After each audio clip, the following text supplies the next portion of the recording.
Good afternoon, friends. Some time back, we were talking about the importance of laboratories and testing of the product or testing of the service.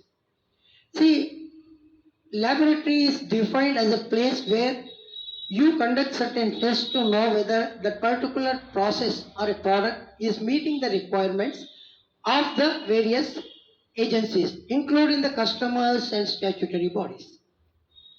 So how you establish a laboratory? What are the things that you need to do it?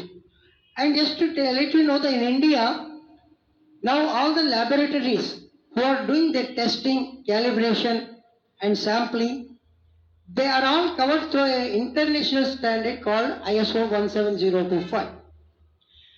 And to get an accreditation, that is approval, there is a agency or there is a government organization called Nabl, that is National Accreditation Body for the laboratories.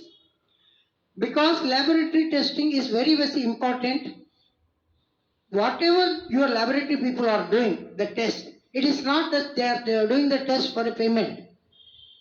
They are giving the results based on which their customer will take a decision. So it is a decision making process. Testing is nothing but a decision taking process by the customer. So, for example, when somebody goes to a diagnosis center, doctor suggested certain tests to be carried out. And based on that, they take the blood samples and then they do the testing.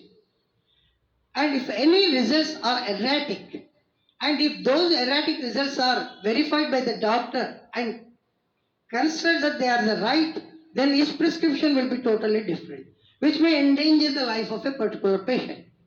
So here also, each laboratory you have to think and consider that is the importance of the testing. Here, testing is not only one associated thing for the laboratory, there are other important things.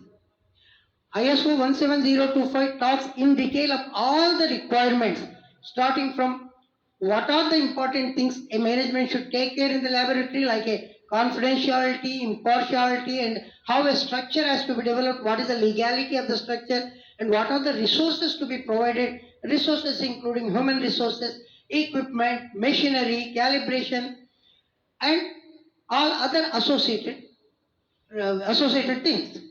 Similarly, they also have to have an established process. The process has to be validated. The testing method has to be validated.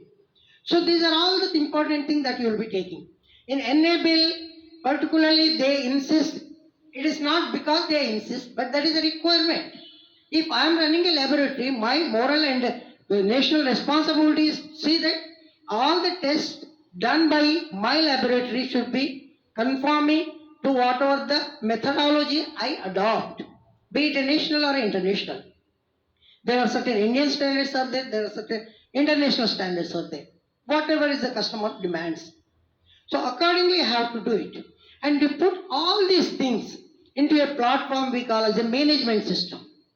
So in a laboratory, you should have a management system as a platform. Then you have to put all these ingredients. Then ultimately your results are expected to meet the requirement where the customer will have the total confidence on you and they rely upon your result to take their own decisions. So this is the importance of the laboratory and Nabl accreditation process.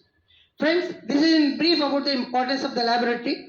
More information, what is the international accreditation, what is the national accreditation, how they are linked, and to what extent the particular laboratory has to spend the money and spend the resources, all this we'll be discussing in the next session.